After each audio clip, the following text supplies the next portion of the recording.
My officer husband, Jason Steele, had a sweet little childhood friend named Candy Brooks. She fell from the second floor and got a concussion, and without hesitation she insisted I had pushed her. To vent his anger on Candy's behalf, Jason ignored my desperate begging and struggling. He ordered the guards to drag me while I was pregnant into solitary confinement. When I was finally let out, I was covered in blood. I had lost the baby. Jason seemed to feel a twinge of remorse. He gently held my hand and told me we were still young, that we could have another baby someday. I just let out a cold laugh. There would be no more children between us. That baby, I had deliberately beaten my stomach until I lost it, because I knew both Jason and that unborn child would turn on me. Just like Candy Brooks, they would force me into a corner, make sure I had no way to live or die with dignity. I had already lived one lifetime as prey, as someone easily trampled on. In this life, I would take control before fate could destroy me again. Years later, I became one of the richest and most powerful financial tycoons in the region. And Jason Steele, who in my past life had risen through the ranks with ease, ended up a pitiful, broken man with nothing left. Comrade, your baby suffered a strong impact and is showing signs of a threatened miscarriage. You must stay in bed these next few days. Otherwise, we might not be able to save the child. The voice in my ear came and went. The throbbing pain in my abdomen and all over my body slowly brought my blurred consciousness back. Red slogans on green-painted walls, peeling doors.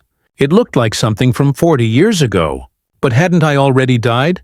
Jason had thrown me into prison. After 5 years behind bars, I was diagnosed with terminal cancer and died in agony. If I'm already dead, why am I seeing a scene from 40 years ago? Before I could make sense of it, the door to the hospital room was slammed open. The young man in a military uniform stormed in, radiating cold anger, and charged straight to the bed where I lay. "Lena Carter, how could you be so cruel and push Candy? Do you have any idea?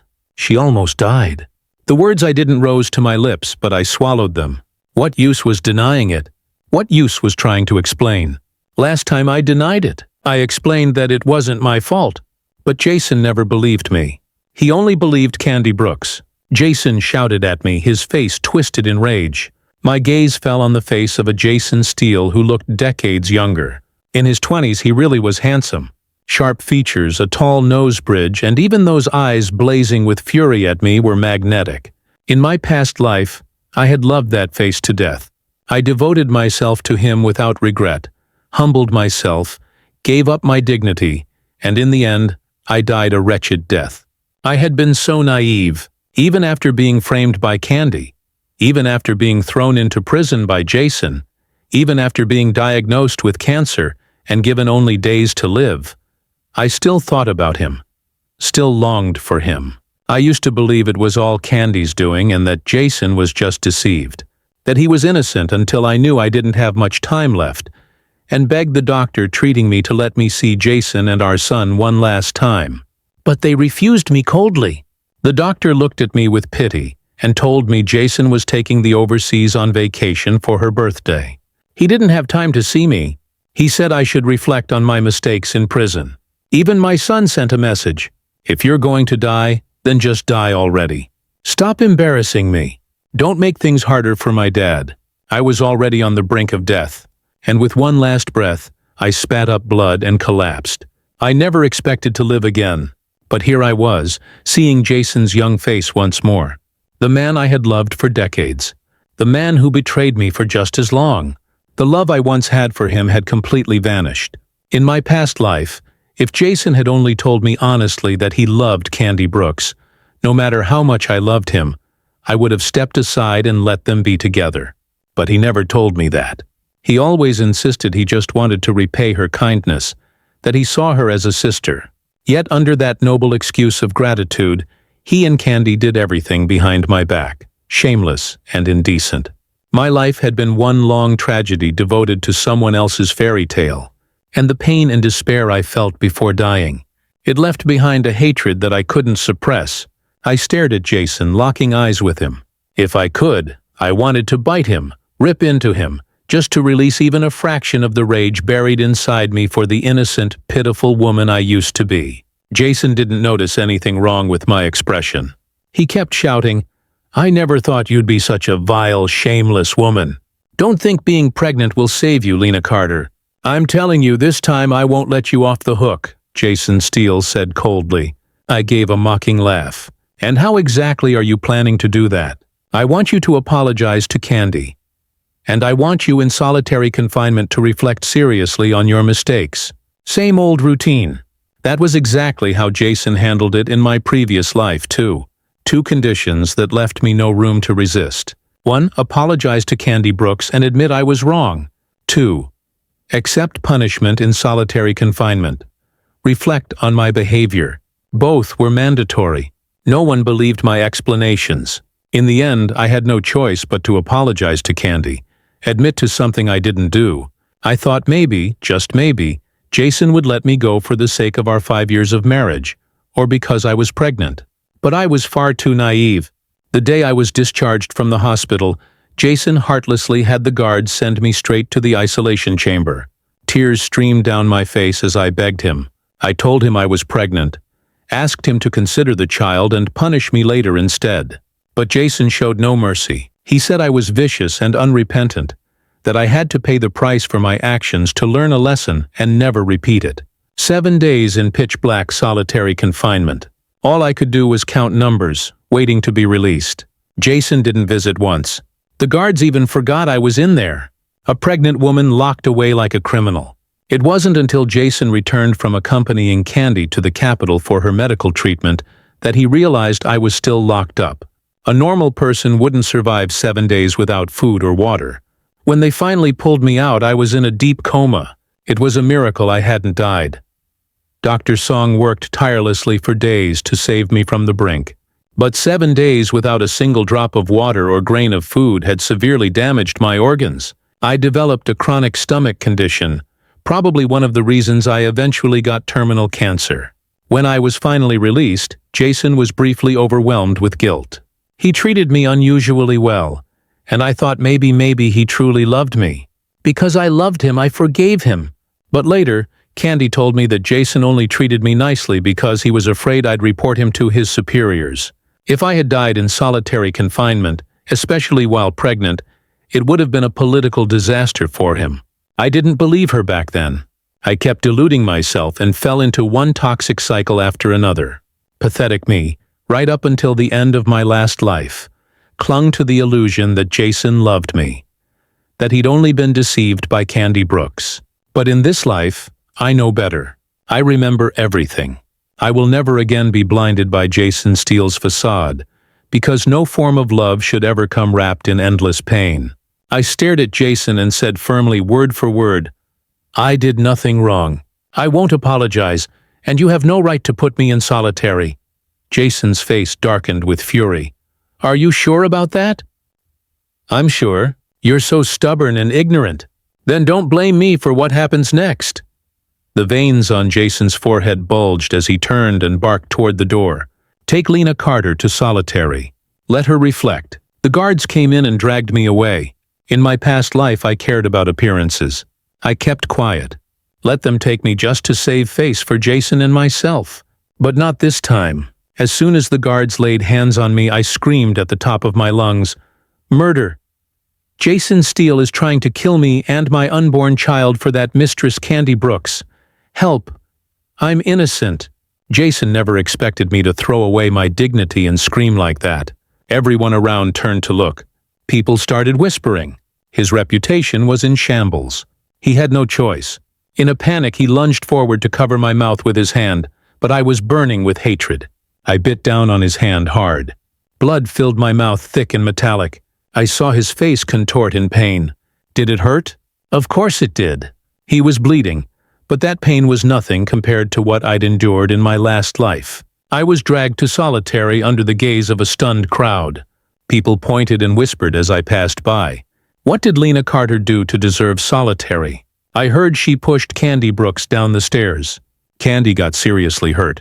That's why Commander Steele had no choice but to punish her, even though she's his wife. So that's it. Well, I guess she brought it on herself. I don't know. Lena's always been gentle and soft-spoken. Doesn't seem like the kind of person who'd do something so cruel. Isn't she pregnant? Look, Her forehead is still bleeding. Commander Steele going this far for an outsider against his own wife. It's just too heartless. Yeah, Commander Steele really is way too protective of that Candy Brooks. He's a man of strong feelings, very clear about gratitude and grudges. I heard he's just repaying a debt to Candy. Even if that's true, it still feels like too much. Lena Carter is pregnant after all. Even the law doesn't immediately sentence a pregnant woman to death for murder, let alone in a simple dispute like this. Commander Steele's favoritism toward Candy Brooks is just too obvious. All the murmuring around him made Jason Steele's face go ashen. In his wildest dreams, he never thought someone like me, always gentle and composed, would embarrass him like this in public. After I was thrown into solitary, he ordered the guards to lock the door behind me. "Lena Carter, I never imagined you'd be such a disgraceful woman." He spat. "Originally, I planned to keep you in here for 7 days, but clearly that's not enough. Make it 2 weeks." With that, Jason stormed off in a rage. The door slammed shut. Darkness swallowed the room. In my previous life, I had endured 7 horrifying days in this very cell. Lost consciousness, nearly froze to death, and just when I had finally recovered, Candy Brooks framed me again, leading to a premature birth. I suffered terribly to deliver that cursed child. Bled so much I had to have my uterus removed. I poured all the love I had left into that child, my only one. But that little monster turned out to be just like his father, cruel and shameless. He actually liked Candy, hated me, his own mother. Remembering all the suffering I endured in my past life, a cold smile crept across my lips. That vile little thing. I wouldn't give him the chance to survive this time. I clenched my fists, and then one punch at a time, I started striking my belly. Half an hour later, my scream shook the walls. People came running and unlocked the door.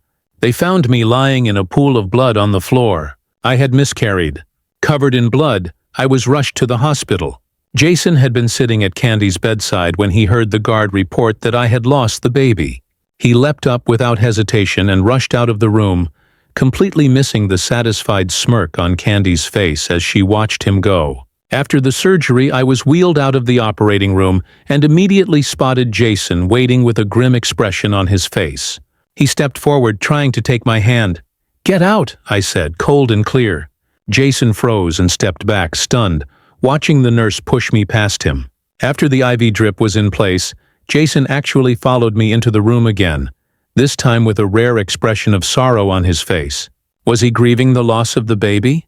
Yeah, right. In my past life, that bastard son of his constantly said that if it weren't for his existence, Jason would have already divorced me to be with Candy. He believed Jason only stayed in this cold, broken marriage out of guilt. So now that the baby was gone, Jason should have been happy, relieved. I watched as he slowly approached my hospital bed. I looked at him, my expression devoid of joy, of sadness, completely numb. He reached out perhaps to touch me, but the coldness in my eyes must have been too much. He hesitated, then pulled his hand back.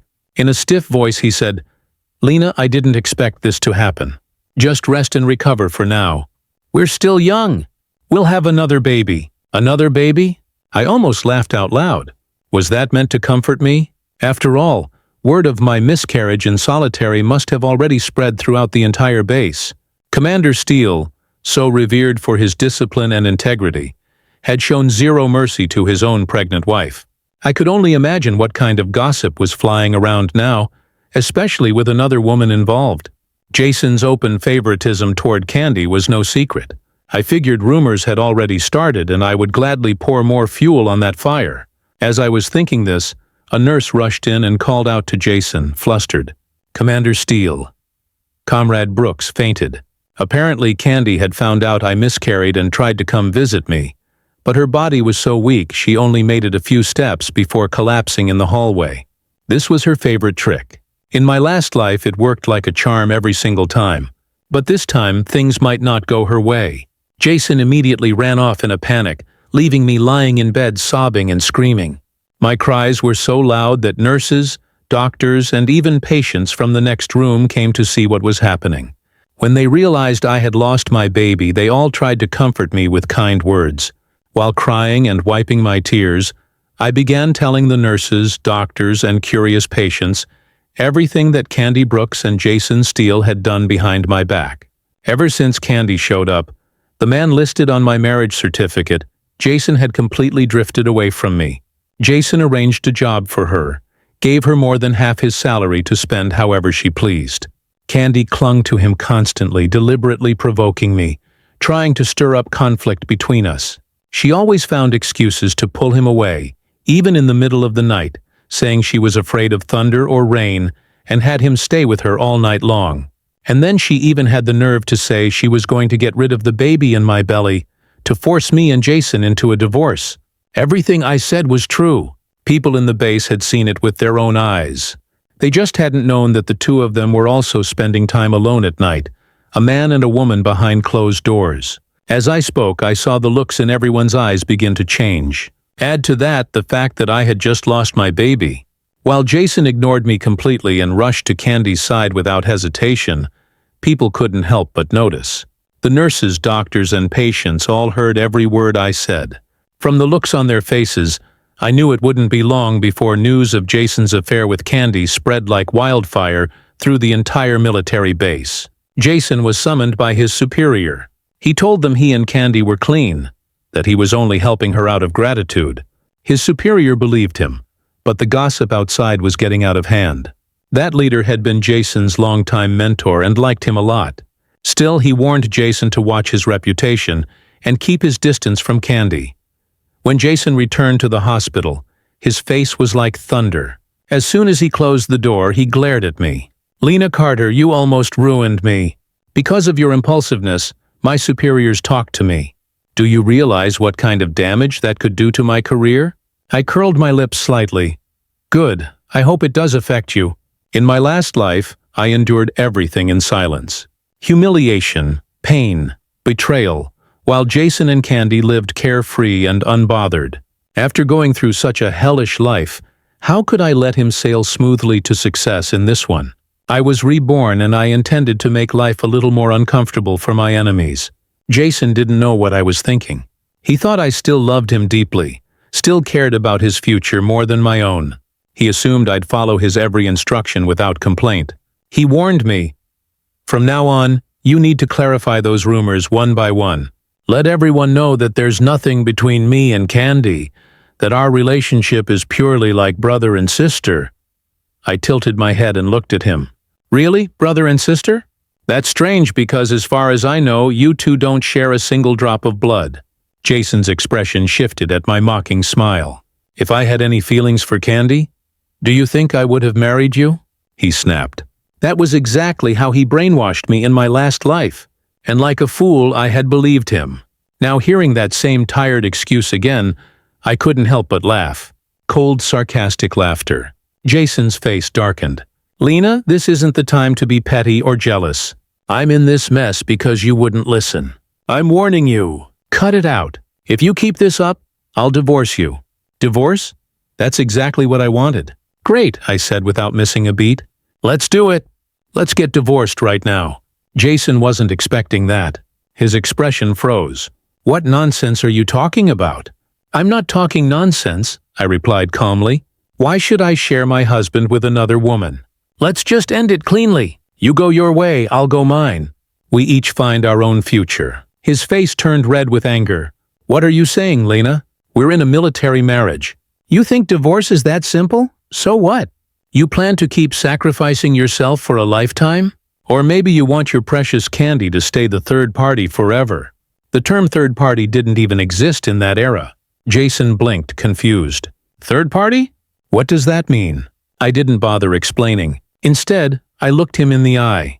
"If you want me to believe you, then from now on, you are not allowed to have any contact with Candy. Can you do that?" To my surprise, Jason agreed. "From now on, you handle everything related to Candy," he said. "I promise I won't see her in private again." This change was something that never happened in my previous life. Jason Steele, for the sake of his promotion, had weighed the pros and cons and chose to back down. It was exactly what I expected of him. But Candy Brooks didn't have that kind of awareness. I was sure she wouldn't sit still for long if Jason stopped seeing her. She'd definitely try to stir things up soon, and I was looking forward to it. After all, since I had been given a second chance at life, I intended to reclaim at least part of the pain and humiliation I suffered before. Candy didn't know that Jason had decided to keep his distance from her to protect his career. So she went on playing the same old tricks, pretending to be sick and pitiful, lying in a hospital bed and waiting for Jason to come see her, just like she did in the past. But days passed and Jason never came. Unable to bear it any longer, Candy started having others pass on messages, exaggerating her condition and trying to guilt Jason into visiting. When Jason heard that Candy had supposedly coughed up blood, he was in a panic. But his superior had given him a strict order. He didn't dare defy it. So in the end he came to find me instead. Candy, convinced Jason was finally going to show up, was full of anticipation. But when I walked in, instead of the man she longed for, her face twisted in fury. "What are you doing here?" she spat. "I came to see you," I said lightly. "Wanted to see what kind of tricks you're up to now." I strolled casually around the room. "Didn't they say you were dying?" "Funny. You look perfectly fine to me. Lips red, teeth white. Not a single sign of weakness. Candy, don't you think this whole fake sick act is getting a little outdated?" Exposed. Candy dropped the act.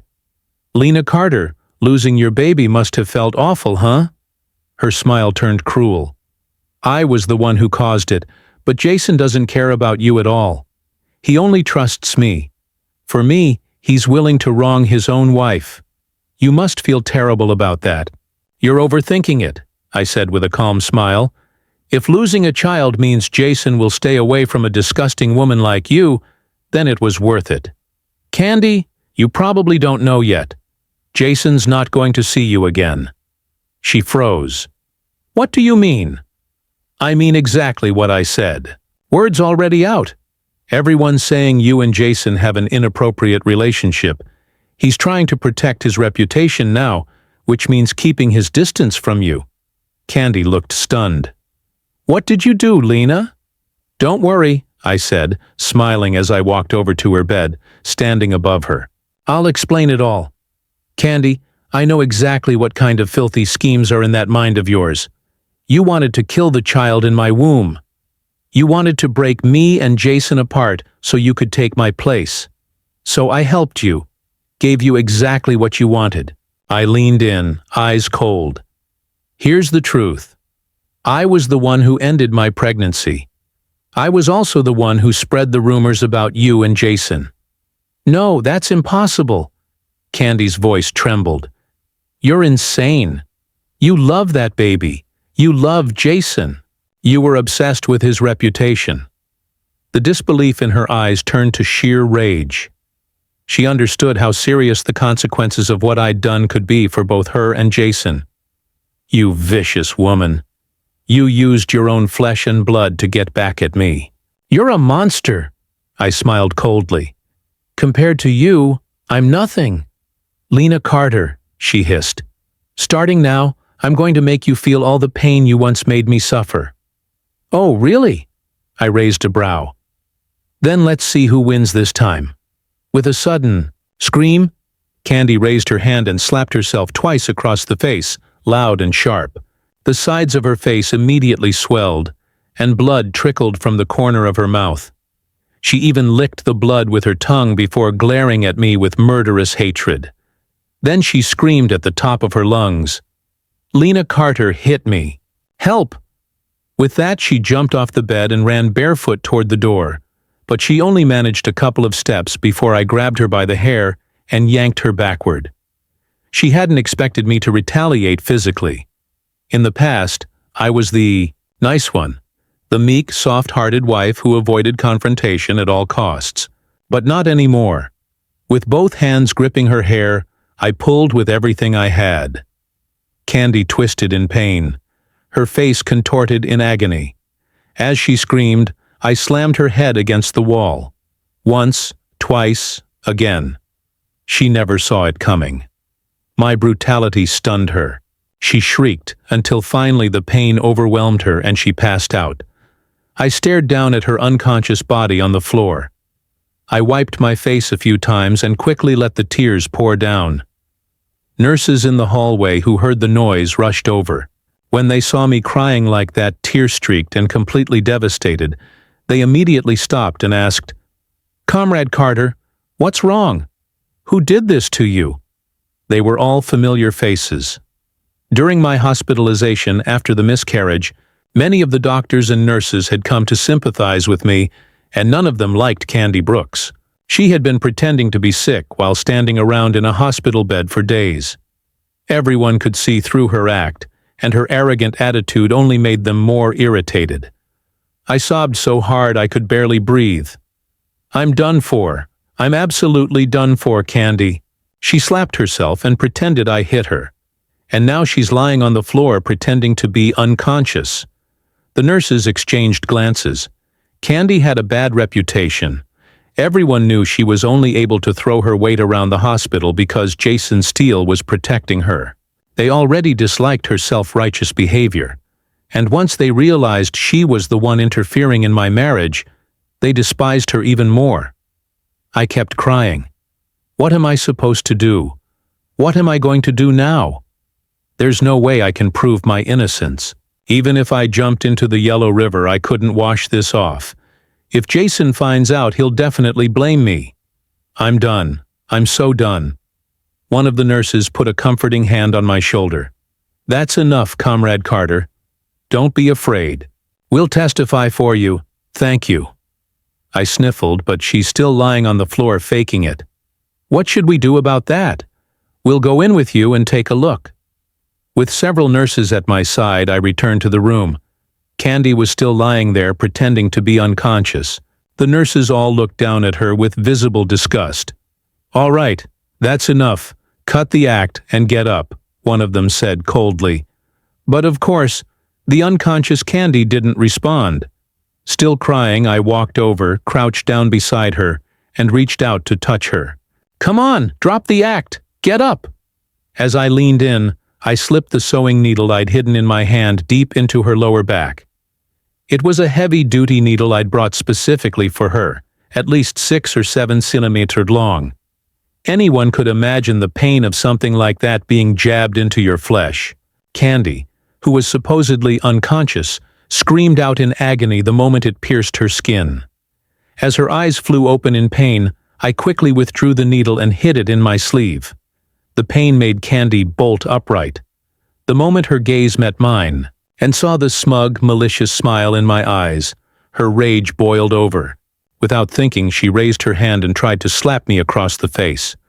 But a nearby nurse grabbed her wrist mid-swing. "What the hell are you doing?" Several other nurses immediately rushed forward and held her down. Candy froze, overwhelmed. She had always been cunning and manipulative, able to read people like a book. But after that brief moment of shock, she quickly switched back to her usual pitiful demeanor. She looked at the nurses holding her down with tearful eyes. Lena Carter hit me. She slapped me. She grabbed my hair and bashed my head against the wall. She assaulted me on purpose. I want to call the police. She thought that by exposing what happened, she'd gain support, but the nurses only looked at her with disgust. "Enough, Comrade Brooks. Stop acting. We know you're putting on a show and trying to frame Comrade Carter. That kind of mindset is unacceptable. You need to fix it immediately." "I'm not faking," Candy insisted. "My head really hurts and my face is killing me and my back. Someone stabbed me." Of course it hurt. That needle had gone deep, but no one believed her. The nurses stood firmly by my side. "Don't worry, Comrade Carter. We'll testify for you. It's clear that Candy staged this whole thing." Candy's head throbbed, her face stung, and the spot I stabbed her with the needle was burning. But it didn't matter. No one was going to believe her now. The nurses began shouting about calling the authorities. One even pulled out Candy's pathetic medical file. "You're not even sick. Faking illness to occupy a hospital bed. This is going into our report." Candy deflated. She had only ever managed to manipulate Jason Steele because Jason pied her, favored her. But these people weren't family, weren't friends. They didn't owe her anything, and they sure weren't going to cover for her. To the people watching, everything was clear. Candy knew the longer she made a scene, the worse it would get for her. So she swallowed her anger and stayed quiet. As I was escorted out of the room by the nurses, I happened to glance back at Candy and gave her a smug, provocative smile. That was just the beginning of the drama Candy Brooks had in store. After giving her a small dose of what she deserved, I returned home in high spirits, only to find the ever-busy Jason Steele actually at home for once. He had bought my favorite tangerines and some candy. As soon as I walked in, he asked, "How's Candy doing?" Wow, he really was concerned, wasn't he? If he hadn't been worried about jeopardizing his promotion, I bet he would have rushed to the hospital to see her himself. Without expression, I answered flatly, "She's doing just fine. Still has the energy to frame me after all." Jason paused, confused. "What do you mean?" "I went to see her just like you asked," I replied. "Even brought fruit." But Candy threw the fruit across the room, slapped herself in the face, pretended to faint, and tried to accuse me of assault. If it weren't for the nurses who saw it all with their own eyes, I'd be in serious trouble today. "That's impossible," Jason muttered, his face saying loud and clear that he didn't believe me. "If you don't believe me, go ask the nurses. Not one, not two. 4 of them saw it happen." Jason fell silent, a rare thing for him. "Why would she do that?" he finally asked. "You really don't know?" I stared at him. "She told me I'm not good enough to be your wife. That she's the one who deserves you." Jason's face darkened at my words. "Lena, not this again. How many times have I told you? Candy and I are like siblings. There's nothing between us." I laughed bitterly. "But you're not actually siblings, are you?" "Whatever the case," he said sternly, "I have a clear conscience." And yet he still had the nerve to warn me. He'd better behave. Don't make trouble for me. Maybe realizing he'd been too harsh, he softened his tone. "Lena, just listen to me. Be good." "Okay." About the baby, I was wrong. "I'm sorry. We'll have another one in the future." He said it like giving me a child with some kind of reward, some great mercy. But what he didn't know was I was no longer the same woman. I would never have another child with Jason Steele. He was dreaming. After the beating I gave her, Candy really did end up with a concussion. She had to stay in the hospital for several days. But even then, she didn't stop her scheming. She used the hospital phone to call Jason multiple times, even had people deliver messages to him. But when none of that worked, she panicked and showed up at our door in person after being discharged. She knocked on our door, acting like a fragile porcelain doll, only to walk in and see Jason sitting at the table having lunch with me. Right as he was placing a piece of rib into my bowl, Candy froze. She couldn't believe what she was seeing. "Jason, are you really going to ignore me now?" Her swollen face and pitiful expression might have tugged at Jason's heartstrings. "Candy, how could I not care about you? I've just been really busy lately." Then she threw herself into his arms, crying, "I thought you didn't want me anymore, Jason. I was so scared you'd abandon me. You promised my parents you'd take care of me." The mention of Candy's parents, who had done Jason a great favor in the past, made his face flash with guilt. I had thought Candy would use this opportunity to accuse me, to rat me out for what I did at the hospital. But she'd gotten smarter. She didn't say a word about it. Instead, she played the nostalgia card, pulling at Jason's emotions. Then, right in front of him, she turned to me, crying. "I'm so sorry, Lena. I didn't mean to make things difficult for you. Once I recover, I'll ask for a transfer. I'll leave so I don't interfere in your relationship anymore." And with that, she actually dropped to her knees in front of me, bowing over and over, begging me for forgiveness. I had to admit, this strategy, retreating in order to advance, was a clever one. Jason's heart immediately softened. He rushed over to help her up. "Lena's not the kind of woman to hold a grudge," he said. "Candy, you're not going anywhere. Stay here. It's easier for me to take care of you this way." Candy let herself be lifted by Jason's hand, looking moved as she poured out memories of the past. I couldn't take another second. I stood up and walked away. Inside, I knew exactly what Candy was doing. She had learned her lesson. She knew not to act too soon, not to snitch impulsively. Instead, she was playing the long game, getting Jason to feel sorry for her, drawing him back in piece by piece. I wandered outside for a few hours, and when I returned, Candy Brooks was gone. Jason Steele was sitting alone in the living room, and as soon as he saw me come in, he said, "Lena, let's talk." "Sure." I nodded and sat down across from him. "What do you want to talk about, Candy?" Jason reached out and took my hand. "Lena, I really do see Candy as nothing more than a sister. Her parents did so much for me. I owe them more than I can ever repay, and she's their only daughter, so I have to take care of her." "That's fine," I said without emotion.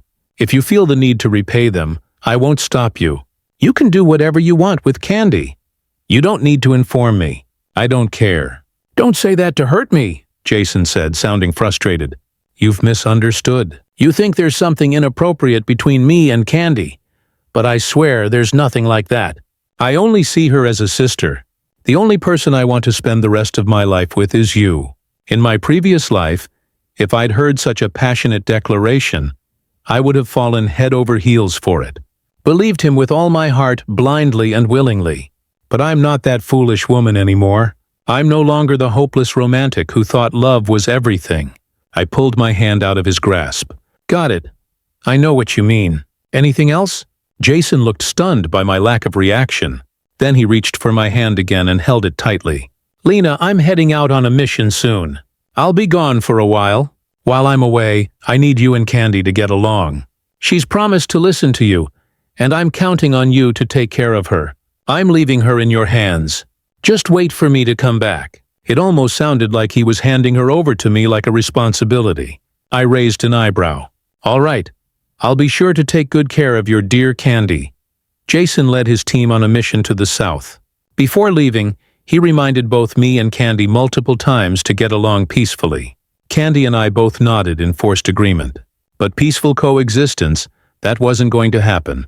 I knew Candy would never give up, and neither would I. When Jason came back from this mission, there would be a reckoning. One of us would win, one of us would fall. The determination in our eyes was mutual, hers and mine.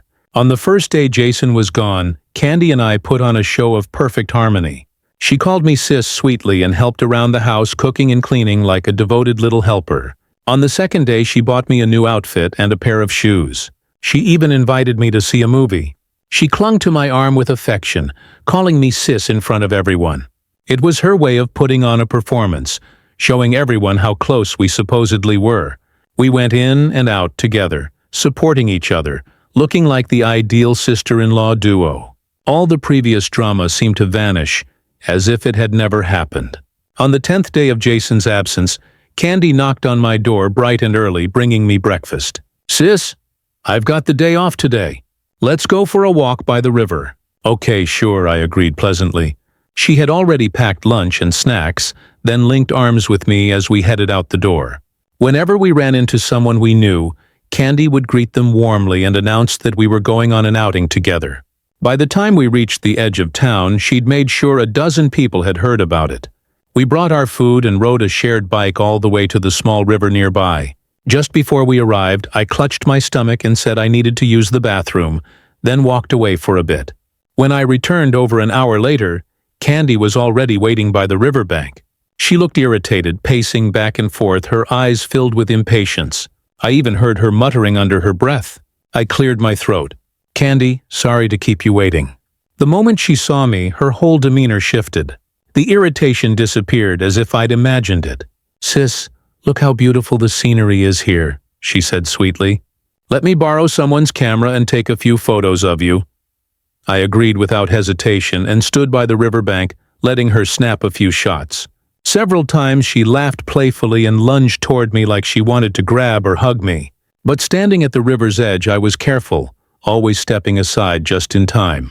I laughed freely and fully while Candy Brooks' smile grew colder and colder. After a few more failed attempts to lunge at me by the river, she gave up for the moment and laid out a picnic blanket. She unpacked the food and deliberately placed the blanket right at the river's edge. She positioned herself on the side facing the water and left the edge closest to the river for me. "I'm starving, sis. "Come eat," Candy said cheerfully, handing me food with a warm smile. I didn't take it. I just stared straight at her. "Go on, say it. What are you really planning?" "What could I possibly be planning?" she replied with a fake laugh. I lowered my voice. "I know you were trying to find a chance to push me into the river, drag me in with you, and make it look like I pushed you. Now that that didn't work, you're trying this." I watched her face go pale. "Let me guess. What did you put in the food?" "Something to set me up." "Candy, do you really think I'd be dumb enough to let my guard down around a venomous snake like you after everything I know?" She sighed. "So you figured it out? I thought I could fool you for a few more days. Guess you're smarter than I gave you credit for." The mask dropped. Candy no longer bothered pretending. "Lena Carter, since you know I won't hide it anymore. Today is the day you die." With that, she lunged at me. I was sitting with my back to the river. Candy pounced, dragging me with her as we both fell into the water. This was exactly how she framed me in my past life. Same river, same setup. She had lured me out, shoved me into the river, and claimed I tried to kill her. It worked. Everyone believed her. I was accused of attempted murder and sent to prison, betrayed by Jason Steele himself, who, righteous and dutiful, chose justice over his own wife. Back then, Can's plan had unfolded 30 years later than it did now. But I'm not the same Lena Carter I used to be. When she invited me to the river this time, I already knew what she was planning. I knew she'd arranged for witnesses to accuse me, so I let her carry out her little trap just so I could spring mine. The moment we hit the water, I grabbed her by the hair and forced her head down, holding her underwater until she gulped down mouthfuls. Her eyes rolled back in her head, and just as she passed out, I dragged her toward the shore and slammed her head against the jagged rocks. Again and again, blood streamed down her once beautiful face. But it still wasn't enough. In my past life, I lost my uterus because of her. I could never have children again. That pain, the kind that cuts into your soul, was something I'd never forget. So in this life, Candy would have to experience that pain too. A piece of rebar I'd hidden nearby was already in place. It pierced through her lower body as I forced her onto it. I watched as blood spilled from her and slowly dyed the river red. Only then did I drag her by the hair toward the shore and scream for help like my life depended on it. Her so-called witnesses showed up right on cue. Candy was rushed to the hospital. I lay back on the riverbank, a cold smile curling on my lips. Now it was Jason Steele's turn to put on a show. He returned a week later. The moment he heard that Candy had been injured, he rushed to the hospital. She had survived, but just like me in my past life, she'd lost the ability to be a mother. And her fate was even worse than mine. Her face was ruined, covered in deep scars and pitted wounds. Candy sobbed hysterically in Jason's arms, accusing me of trying to kill her. She had been waiting for this day, dreaming of it. But it wasn't how she imagined it. She was disfigured. I was untouched. Of course she regretted it. She couldn't understand how I had fought back so violently. Couldn't make sense of how the predator had become the prey. But it was too late. She had no way out now. Candy was determined to destroy me. She would stop at nothing to make me pay, to weaponize Jason's guilt and sense of duty, and make him take responsibility for her. And just like in the last life, Jason exploded with rage when he heard I was the one who had done this to her. Candy even managed to find the same kind of people she had used before, willing witnesses, who all pointed the finger at me in unison. Their testimony sounded convincing.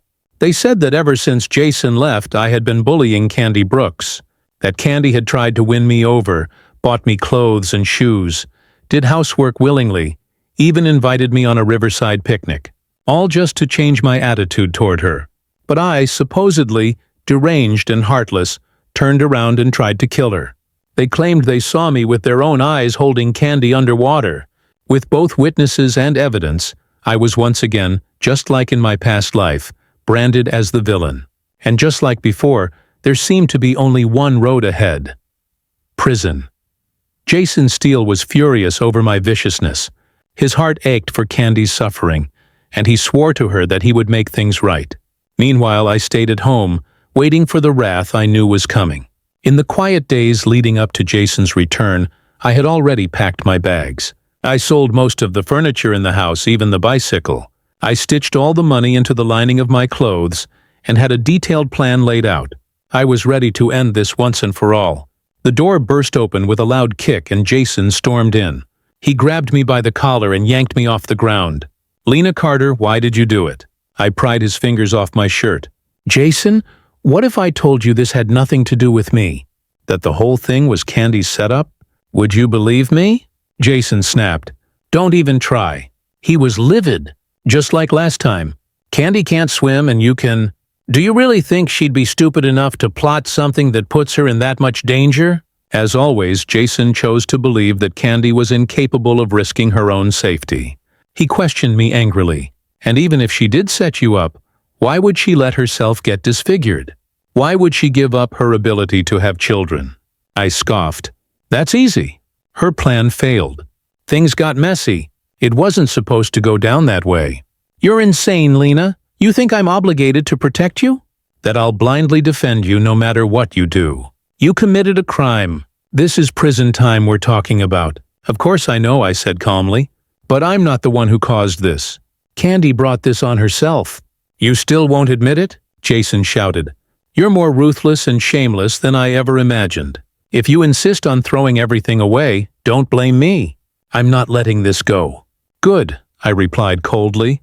"I've been waiting for this." It played out exactly like in my past life. I had no expectations left, but somehow my heart still ached just a little. So I asked, "How are you planning to punish me this time, Jason?" Enraged by my indifference, he kicked the sofa. "You're going to the hospital. You're going to apologize to Candy." "I'm not apologizing." "Then get ready for prison. I'm telling you, Lena Carter, I will never allow a vicious woman like you to be my wife. Once you're locked up, I'm filing for divorce." "Perfect. I've been hoping for that." I pulled out the divorce agreement I had already prepared. "Here, sign it. Let's get it over with." Jason looked at the document, then at me. You planned this? You knew I would ask for a divorce?" "No reason needed," I said. "Just sign it." Jason, seething with rage, snatched the pen and signed. Then he flung the signed papers at me. "Here, as you wish." I bent down, picked up the divorce agreement, and stood up. Jason had already stormed out. At the door, he turned around and threw out one last threat. "Just wait. The police will be here for you soon." I gave a cold laugh. Holding the agreement, I headed straight for the Civil Affairs office. An hour later, I walked out with 2 divorce certificates in hand. The smoothness of it all gave me a strange sense of relief. Now the only thing left was the police investigation. But I wasn't afraid. Candy wasn't the only one who could produce witnesses. I'd lived an entire life. I knew how to prepare better than she ever could. The police didn't even get the chance to come to me. I went to them first, bringing my evidence in hand and filing a report. Everything I presented was solid. Candy knew I could swim, so she'd prepared food laced with sleeping pills. Her plan had been to render me unconscious and let me drown. But I had seen through it. And because I did, she was the one who had to improvise. She had planned to fake a drowning incident. Me, the strong swimmer, dragging her into the water. But I knew exactly what Candy Brooks was up to. So I prepared witnesses in advance, nurses from the hospital. They were the first to send the food Candy had laced with sleeping pills for testing. They also saw her push me into the river with their own eyes and confirmed that she had purchased a large amount of sedatives herself. As for how Candy ended up so severely injured, that was simple. She couldn't swim and she had terrible luck. She smashed her face on a hard rock and was impaled by a floating steel bar that just happened to pierce her uterus. Rocks and steel bars don't talk. There were no fingerprints, no forensic evidence that could prove anyone had done it to her on purpose. This time, Candy had no way to fight back. I submitted my evidence and accused her of attempted murder. The case against her was clear and undeniable. Because she had lost her uterus and was physically weak, the authorities decided to wait until she recovered before formally arresting her. As for me, now divorced from Jason Steele, I had no attachments left. Without hesitation, I bought a train ticket and headed south. Punishing Candy wasn't my end goal. She was despicable, yes, but Jason wasn't innocent either. Just getting rid of Candy wasn't enough. I knew what would come next. Jason's downfall. Without me to help him as I had in our previous life, Jason's future was going to be a disaster. I waited calmly for karma to find him. Once I was gone, I poured all of myself into building my career. Knowing what was coming gave me a huge advantage. Starting from nothing, I climbed my way up step by step. In less than 5 years, I achieved considerable success. With the wave of economic reform sweeping across China, I was among the first to seize the opportunity. I launched a business and expanded quickly.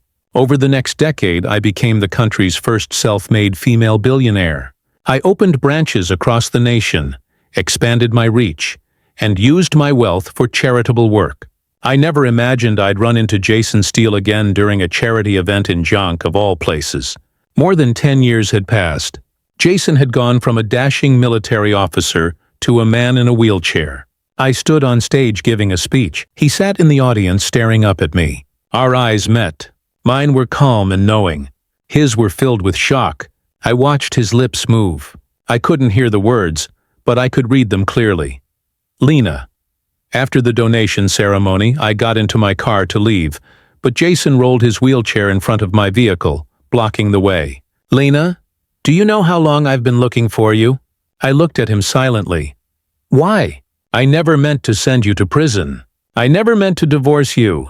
I was just angry. I tried to convince Candy to drop the charges, but by the time I did, you were already gone. So this was his long overdue apology, his regret. Even if it was, why should I accept it? Seeing me stand there coldly, unmoved, Jason's face dimmed. He mumbled, Lena, I didn't know Candy would turn out to be so vile. I was deceived by her all along. Jason Steele in his 20s had truly been a handsome man. But now I looked him square in the eyes and said slowly, Can you move out of the way? I'm in a hurry to meet my husband and son. Today is our 6th wedding anniversary. You're married? Jason asked in a stunned whisper. You even have a child? His face turned ashen as he backed his wheelchair away. My driver started the engine. Jason suddenly called out, Lena, I had a dream. You loved me deeply. You never gave up on me. We had a son, didn't we? I rolled down the window and looked at him with a smile. I bet your dream had a few other things in it too, I said. Like how you ignored me for Candy. Like how you sent me to prison because of her. Like how your ungrateful son was just as cruel and biased as you. Jason's face went pale as snow. I smiled sweetly. And didn't your dream include that moment you were gravely injured while trying to earn a commendation? That Candy got down on her knees to beg a famous doctor to save you and you were so grateful you repaid her for the rest of your life? Jason's eyes widened. How do you know that? You don't need to worry about that, I said. But let me tell you something. You know why in this life, after your heroic act, you're stuck in that wheelchair? Why you never got back on your feet? It's because I didn't travel hundreds of miles to beg some medical expert to save you like I did in your dream. So that's why you ended up paralyzed. So in your last life, it wasn't Candy who saved you. It was me. No wonder, I said, laughing coldly. Jason Steele, did you also dream of me getting diagnosed with terminal cancer and dying miserably in prison? What were you thinking, Jason? You must have been relieved, right? After all, once I was dead, you could finally marry Candy openly and guilt-free. No, that's not true. I didn't know you would die, he shouted, panicked. I thought you were faking it. By the time I got back, you were already. I regretted it. I really did. Is that supposed to be your belated regret? What am I supposed to do with that now? Jason, he murmured. Lena, I know now. Everything was Candy's fault. I didn't let her off easy. I punished her. She just got out of prison and she's living a miserable life. That's good to hear, I said flatly. I rolled up the window and instructed my driver to go. As the car pulled away, Jason in his wheelchair grew smaller and smaller in the rearview mirror. Watching him like that, broken and hollow, I finally let out a long breath of relief. For the first time in this life, I felt truly unburdened. I had no regrets. Just then, the large car phone next to me rang. I picked it up. It was my husband calling. His warm voice came through the line. Lena, our son and I are waiting for you. I'm almost home, I said, smiling. No one lives forever in the past. Jason Steele was just a chapter that had long closed. Now I had a husband who loved me and an adorable son. In this life, I would never again depend on a man or believe in one. I would be my own queen.